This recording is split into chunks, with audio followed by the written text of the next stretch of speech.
She was the mother of all liars, the worst mum in the world.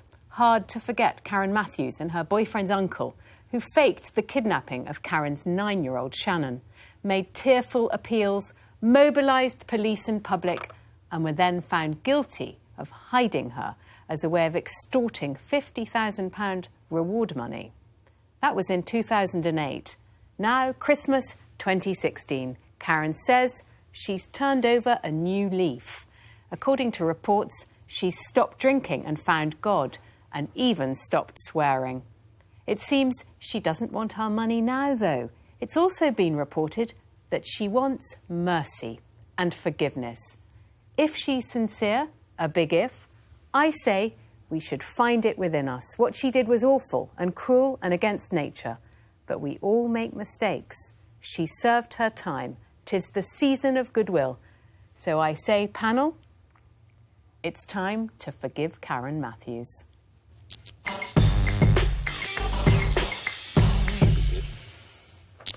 I think it's appropriate, as this is the last pledge of the year, to share some of the notes and how the programme is put together with the viewers. And we send round little briefing documents of what we're all going to talk about. The producers send it round. When I saw yours, I actually thought I'd misread it, because a woman of your intelligence and your worldliness couldn't possibly be making the case.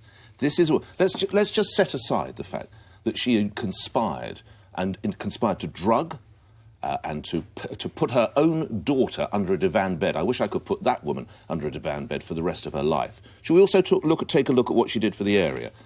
Over 300 police officers were involved. At one point, 10% of the West Yorkshire police were involved. An investigation that cost millions of pounds. 3,000 houses were either entered or in some cases were raided, and 16 of the 27 special corpse-smelling dogs that are in the country were all deployed in West Yorkshire to try and find the child. That she had conspired to kidnap. She went down for kidnap, false imprisonment and perverting the course of justice, one of which carries a life term. She only got 8. I wish she'd had more like 28. And you're saying we should forgive her. I want to trap her in a divan. And just to make my point, let's go back to one of these. And just before we watch this, just remember, viewers, before you watch this is a pack of lies. Please come home, Shannon, if you're out there, come home. If anybody's got my daughter, my beautiful princess daughter, please bring her home safe. Well, I think that somebody out there will know Shannon was supposed to probably know me as well. And I just want her home safe, really. It makes me think now I can't trust people who's really close to me anymore. I just can't trust them. I hope she has found God. I really do. And I celebrate that, because if she has found God, she will know what good and evil is, and she's evil personified. Nick, listen, I mean, I didn't launch the debate. I know that what Jesus would do and what Nick Ferrari would do are completely different things. Thank the Lord for that. All I am saying is I'm not saying that she didn't do wrong. She obviously did. She has served her time. It's Christmas. Hollywood has allowed Mel Gibson back into the fold after he was arrested and said had an anti-Semitic rant against Jews. It's not the same as tethering your child and drugging it. Of course it's not. But I think we are being a bit classist here. I think because Karen Matthews came from a very low-rent estate. She was uneducated. She lived in a kind of... You say this, but why are we willing to bring back a rich, successful Hollywood mogul? Yes, good and evil. Yes, and I'm talking about forgiveness and justice and punishment. Greg, what do you think?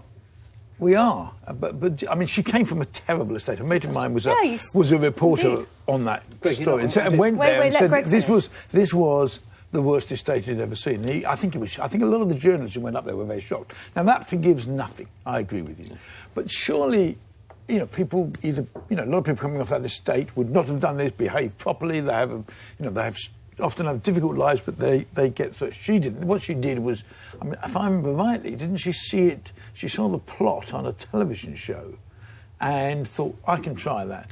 And it was disgusting and despicable. But don't you still believe at the end of that time, if somebody says, I was wrong, I got it wrong, then actually we believe in forgiveness. And also, she said, what people say is... Sorry, can I just remind you of some Christian doctrine? Now, I don't want this to turn into a Songs of Praise or religious programme, but Jesus said, and I don't even go to church, forgive, hate the sinner, Hate the sin, not the sinner. But right? she said Can we sorry? not do that in the case of Karen Matthews? All I'm saying is, I'm just going back to your class point for a second. I didn't actually know she came from a council estate, actually. So I'm just looking at the merits of what she did. But let me ask you a question. Demerits. OK, let me ask you a question, Rachel. When you say forgive her, what do you mean by that? Listen, she's been to prison. She's come out of prison. Who's going to forgive her? She's had to have plastic surgery in order to walk down the Who's street. going to forgive her? I think anybody with a heart would forgive somebody who genuinely repents and feels this going? bad I don't get about it. what... So what you're saying... So Why we sit around the shouldn't we panel here and we forgive say, her? OK, we forgive her, Why so does what? it make life any better, or But how does that anybody's change life any anything? better, if we Use that- sit around saying she's an evil woman who should be But has cast she into the hands of apologised, Rachel? hell? But let me just give you an example. Before we take a view, let's listen to the detective who actually ran the case. And we talk about the word evil. Let's see what he said. Karen Matthews is pure evil. She started deceiving those closest to her from the very moment that Shannon was kidnapped. Friends, neighbours and family were under the clear impression that Shannon was genuinely missing. They had no reason to believe that Shannon had been taken as part of an elaborate scam or hoax. It's difficult to understand what type of mother would subject her own daughter to such a wicked and evil crime. I mean, that just, to me, sums it all up. But my question is, who are we to forgive somebody? I mean, it's not our right to forgive.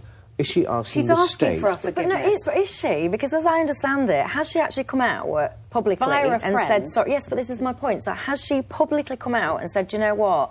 I've made a terrible mistake. I am devastated. I was wrong. I am so sorry." Number one, she hasn't. Number Well, one, let's just assume her for mate one has, let's just apparently. assume for one moment that she has. But she hasn't. No, but let's assume she has. Would you then say, no, you can never have forgiveness? So no, I think step number one, when you've done something wrong, step number one surely is about acknowledging yourself that you've done something wrong. Point number one. And I haven't even seen that. No, but If you Jesus says that. publicly- Let's just clarify one thing. She is seeking plastic surgery. She's not yet had plastic surgery. For someone like you, I'm not surprised that you can't empathise with folk on council estates. Someone like you... Hold on, I'm the one who is No, empathising, I am Nick. surprised. Because you live on a council estate, that does not give you licence to start imprisoning your own children. What Greg was saying, I'm she had no Excuse money, me, she people. needed Excuse me. 50 grand, didn't I she? think if I know She your wanted it. backstory, well, you grew up in quite a challenged area. I spent loads of time on a council estate. I wouldn't be knocking kids out with drugs drugging and her shoving own them under a child bed. and tethering her No. under a bed.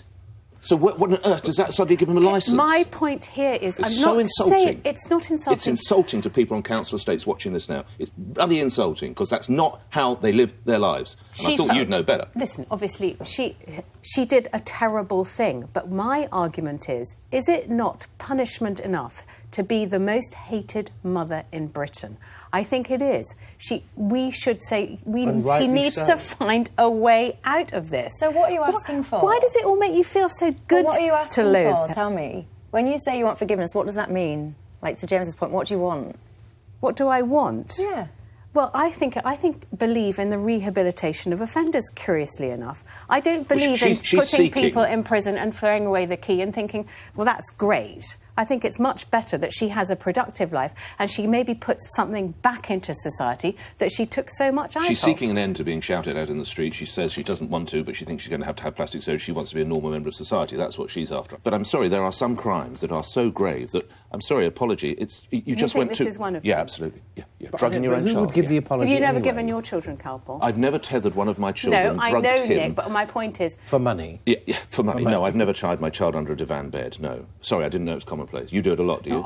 The girl, I know, she doesn't even live with this daughter now. By the way, she does... Listen, I'm not defending what she did. I am saying we need to move on. We need to rehabilitate people who do terrible things, who want some sort of way forward with their lives. And if you genuinely believe that they regret it, that they've taken on a new life, And I said surely a what big we should if. do in society... But I don't actually believe that in the first place. Well, if you don't believe that, then you wouldn't do it. No, I would, because I think the beginning of that is she should come out herself. Yeah. And if she's become a born-again Christian and she's accepted that she was wrong, then come out and demonstrate that you're genuine, you're sincere. Getting a mate to speak on your behalf is weird. not... Well, it probably wasn't a mate, was it? It was obviously...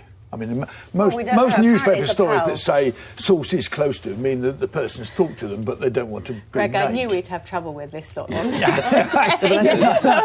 makes it worse. It doesn't bode well for the rest of the programme, does it? Does it? To me, that makes it worse, because if she's not even prepared, taking your words that she doesn't actually want to come out herself. She's probably frightened of opening her mouth before people like Nick Ferrari. Then I'm sorry. If you want forgiveness, show a little bit of remorse. And you say your apology in person for yourself on behalf of yourself. Okay. So if she did all of that, would you then say, no, I'm under Michelle, would you then say, fine, I think society should forgive you? Well, I guess it depends what you mean forgiving. Like, no one will ever forget, and I think we're going to go on and on and on with this one. Well, we're not. You're going to shut me up? I'm afraid that's the end of the Christmas spirit, if there ever was any.